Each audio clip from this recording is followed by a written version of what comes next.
It's kind of viable, I guess, for this meta, or the most meta out of all. It's a great counter to the Zazz as well, because you can beat him in in wave clear, and you can kind of match his presence by stealing away his own Dominator's Descent. But Edoc's Ruby has a 100% win rate across a total of 2 games, so you gotta remember that. Fnatic Onic must be thinking of some kind of frontliner that can serve well right here. But if they go for the Rrq to avoid getting picked off, then that's where the Valentina can come in. So this is a great kind of traps laid out by Coach Keskute. You can see Coach Kojiev and his gears turning. I guess all the Terizla here for Fnatic Onic, right? Terizla, Lukpi, Arlets, it's gonna be the glue for Lukpi, I suppose, and the Cho. So it forces Harith here to rock the Purify and potentially the Valentina to rock the Purify as well. No flickers on the board, perhaps, for that mid laner and that gold laner. So now the option for Rins to copy is the most viable on his probably the Dominator's Descent from Sans. If he were to choose to go for that Wave the Dragon, I think it's a bit more dangerous. But now Keskute, to top it off, is it gonna be a Ruby roam or it's gonna be an EXP Ruby here? Going by track record, they still do want to keep that 100% on that Ruby on Ada, and it's gonna be the Toms going up against a glue in the XP lane, something you don't really see very often here in Season 14. That's the aggression, that's a dominant. Change history here, can they complete the rebuild? It is Rrq versus Fnatic Onic. Ladies and gentlemen, let's see the Royal Derby, Volume 1 in MPLID Season 14. Wow, and that Thamisvic, it's good in countering the Cloud as well. With the Vengeance and the ult, yeah, he can eat all of the bullets from that Blazing Duet. See the moves coming in from Edoc though, trying to spot out Albert in the jungle. He's going to be having an okay time, but look at the clear difference from Susagen. He's farming a lot more efficiently, and in the mid lane, as predicted, Keyboard and Sans maybe struggling a bit more when it comes to the small, quick trades that the laners of Rrq can kind of participate in. The Litho though falls very easily to the hands of Fnatic Onic. Susagen ain't contesting it at all. And also a cheeky move right there from Sans, erasing that spawn right away. But look at the emblems Arashi here by IndieHome, by Telkomsel. Something that you want to point out. Wilderness Blessing for Edoc and Rin, so they want to be around the map as predicted. But the Inspire coming in for both the Valentina and the Harith, both trying to make sure that they have the rotations of spells enough to actually make a difference. But look at this play though. Shadow kill, RNG, but the Squad Shadow will find the mark for Sans, executing the mid laner. Rins will fall. Now Susagen looking for that trade, finds it. It's a 1-for-1, both mid laners taken out. Both junglers coming in hot in the first 2 minutes, taking a kill for their team. But that is the aggressiveness that a Hayabusa user should have in the early game, Arashi. Once you hit level 4, it's time to hit on the mid lane. Ideally, you go for that. You go for the solo pickup because it's a shorter lane with less minions. But man, that was a quick move by Susagen to kind of equalize the situation. Turtle popping up right here, and Dyron having all the pressure in the lane. Rrq might be able to get this one very easily. Here, yeah, it seems like Rrq, they have claim more control on that turtle spit. It seems like now Albert quite low, shadow kill onto it, Hida figures out, and Susagen will secure the turtle. Lukpi quite low, looking for an escape route, but Byron is there with the Vengeance popped as well. Now Lukpi will fall, Sans is next on the chopping block, Dyron secures it. 2 kills and the turtle for Rrq. Oh man, who would have thought? The Sky Kings right now is falling down from the sky. The King of Kings showing that they belong in this league. The rebuild is looking pretty good in the first 3 minutes. But the question is, can they make it for like 15 minutes or maybe winning it out against Onic? The late game is what we have to wait and see, but early on, that's a great play. Using Dyron's pressure and directing it almost exclusively at Sans, making sure they shut down that mid lane power of Onic. But look at Keyboy, eyeing for a cheeky play right here, but with Edoc around, might get spotted out. Yeah, Skylar has to purify as well, right? So technically, Skylar is a-okay with that purify still active. Albert though, already in the bush. Teleportation. Looking for a cheeky opening here. But no, both teams here just airing it, I guess, waiting for the right time. talent prediction by GoPay here is actually a tie with the talents with Arashi, just as usual. Going for Rrq 2-1 Arashi. Why not 2-0? I believe Onic ain't that weak that you can expect a 2-0. I feel like Coach will be able to find a winning solution at one of these games. I do hope Rrq comes out on top though. But for now, it's looking really good for Rrq, but it's not over. Because for Fnatic Onic, that late game, right? The fact that they have a Cho to try and make plays with, you never know what can happen. But Dairon on the timers for sure is having a lot more pressure, and that's not usually not a good sign. Ooh. Onic usually wants to have lutpi as that reliable strong laner, but they don't have access to that in this game. Talking about the reliable strong laner, Dairon actually secured a Thunderbelt first item Arashi, so he expects himself to play until the late game and second up. Meanwhile, the lutpi might be in trouble here, already half HP. You can see how annoying Dairon on the Thomas, knowing what the potential of this hero is. That's his job, to zone out the people. Look at the rotation immediately from Dairon though to try and match the play. Keyboy spots Rins though. Now look, let's take a look here. Red Dragon connects on towards Eagle, now placing duets as well. No follow-up damage though as lutpi flickers front and should be taken out by Skylar. And that will be all Rrq. Careful, Albert's caught as well. Things are not looking good for Fnatic Onic. Wow, Rins recalling against Keyboy and Sans. That is a statement right there.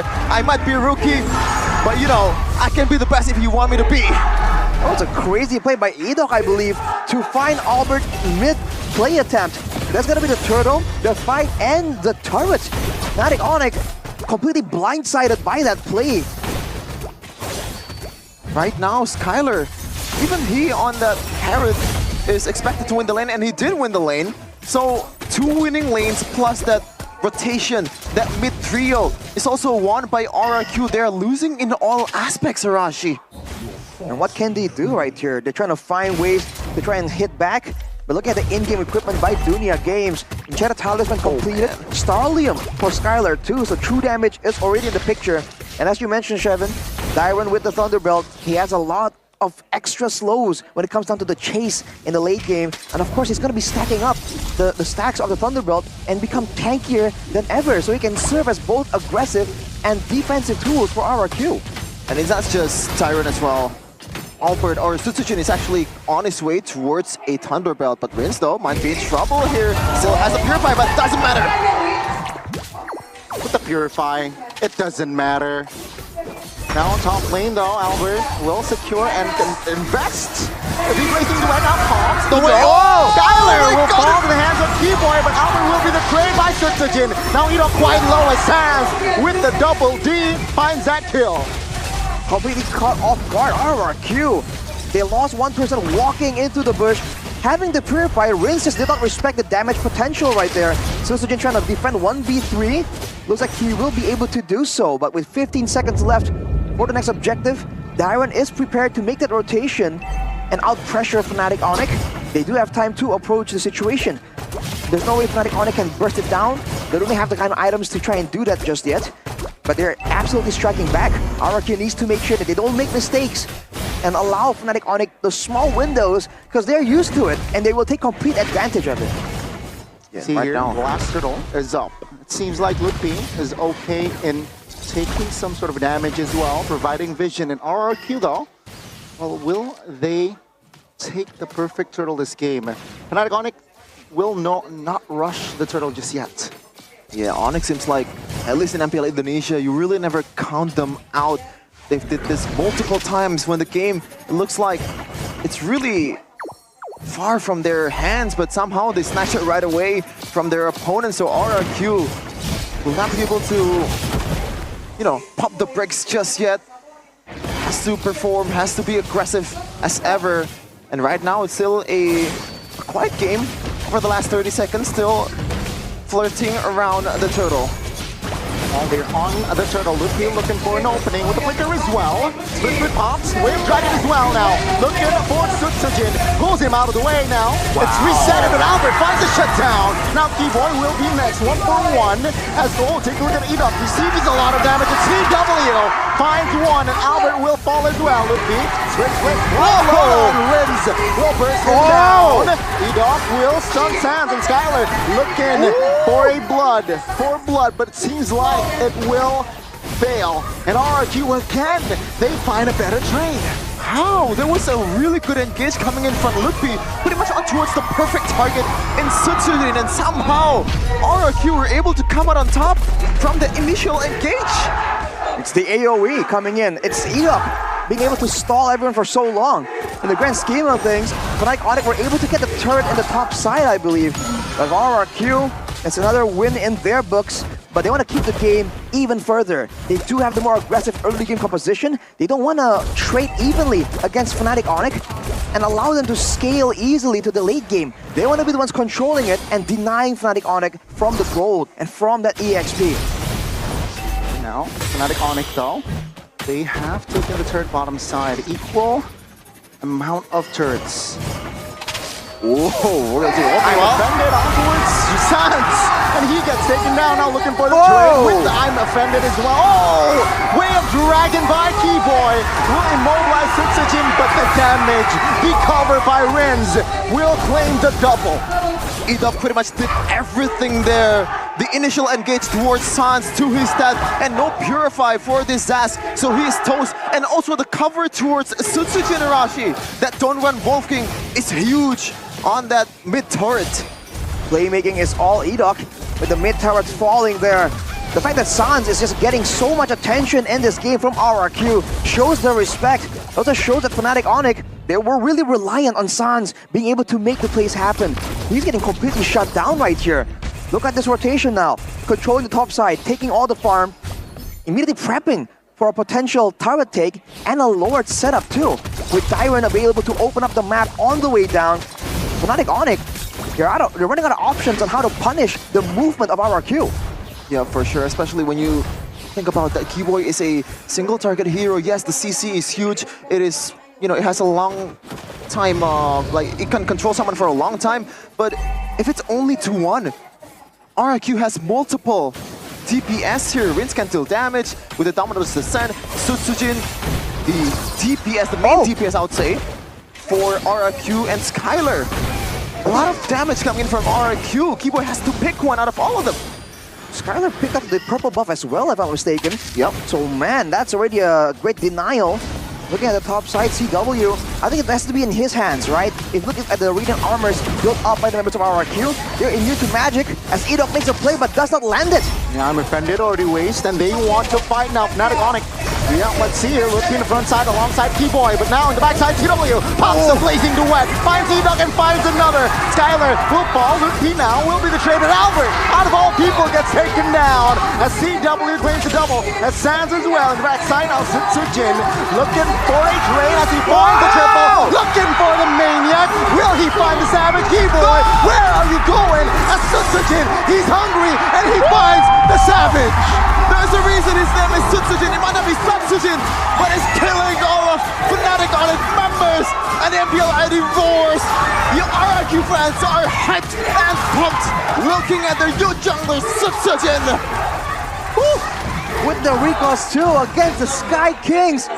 Might have been the first savage of the season. Sutsujin takes the Lord as well.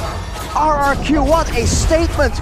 Fnatic Onic now has to defend against this Lord, and they don't have a lot of burst damage. The Zask, we've talked about this before, can't really defend that well against a Lord. With how much ahead Rrq are right here, seems like Fnatic Onic will be trying to get what they can from the jungle, but they will soon be forced to back away. Oh man, as I said, Arashi, they picked out pretty much every member of Rrq except Sutsujin. It was a pure 1v3. Keyboy can only choose one, and when you're, leaving Sutsujin, who has like a 4-1-3 KDA in the first 12 minutes, you're gonna pay, even though it's like you have the numbers advantage. I'd love to see the items right here, because that is what's going on. We saw earlier that the Blazing Duet from CW was the great equalizer. Rrq are focusing a lot on magical defense, and that DPS advantage they have will be coming from that Claude. But look at E-Dog zoned away by the Nightmare Spawn, but look at the bottom turret. Rrq won't be able to take it just yet. Now, Rrq, they will take their time here. No rush indeed. Lord March is still top side, and yeah, Fnatic Onic will leave all the inner turrets to be taken down. Concealed play though by both roamers. Yep, Keyboy looking for an opening, but the base top lane will fall. They will move on towards the mid as Fnatic Onic will prioritize the Lord. Looking for the opening here, will be soaking some sort of damage, but now it will be 2 base turrets taken down. Fnatic Onic, they want to fight here. Dyron, Cop, Vengeance popped. And now Fnatic Onic looking to restabilize here as Rrq will not continue in pressuring. Good discipline right there. Things that we love to see in MPL Indonesia, the discipline. Knowing when this time is right to make an engage, knowing when to back off, and Rrq for such a young team, for a team that has a lot of rookies, that was quite commendable. It's great patience displayed by the whole roster. Because earlier, Edok was definitely looking for a play, tried to use the ammo bandit against Keyboy though. Well, Keyboy, terrified, will fall in the hands of the newcomer Edok. I'm saying this because it's because Keyboy. Usually, you see a perfect shampoo to get out of that I'm offended, but somehow Keyboy didn't manage to do that. Bit of an error for his standard. They want to pressure more. The last remaining base turret will fall now. I'm offended onto Rrq. Skylar will finish the job. 3v5 now as Skylar actually will cause CW caught now with a shadow kill as well. Forced Rrq to back away 15 seconds towards the next Lord. So Rrq, all eyes on the Lord. What the heck was that damage? Yeah. Skylar dashed forward, didn't even get to react. Immediately melted from Sans and Albert that came out of nowhere. A welcome development for Fnatic Onic, but with no base turrets with the Lord up now, they're going for a fight. Yep, Fnatic Onic, they're ready for a fight here, knowing Skylar is not in the land of Dawn. Seems like they will try to create some sort of an opening pressure. Edok, though, will commit the recall, so Fnatic Onic has more space to work around with, though. They need to manage the waves as well. Still, though, you gotta remember, this is Fnatic Onic. We're talking about a team that came back in the world stage from a 16,000 gold lead. This kind of lead, it is definitely something, but you know, it's not impossible if we're thinking about Fnatic Onic and now Lortic. Yep, ED invested, Airborne 2, immobilized as well. Purify pops now in the backside. Oh my goodness! Looking for an opening, but monster kill here for Sutsujin and a double. Looking for a triple. Will he find it now? Keyboy and Sans running for the hills as Sutsujin. Man, this is the Royal Derby. Zero Leo blazing the wet as Sutsujin will find the end. Rrq, my goodness. Are you not entertained? Who would have thought the King of Kings strike first against the Sky Kings? Oh my goodness, the Ripple is looking as strong as ever! Sutsujin getting the Savage, the first Savage of season number 14. Against who? Against Fnatic Onic! How crazy is that? 1-0 for the Kings of Kings.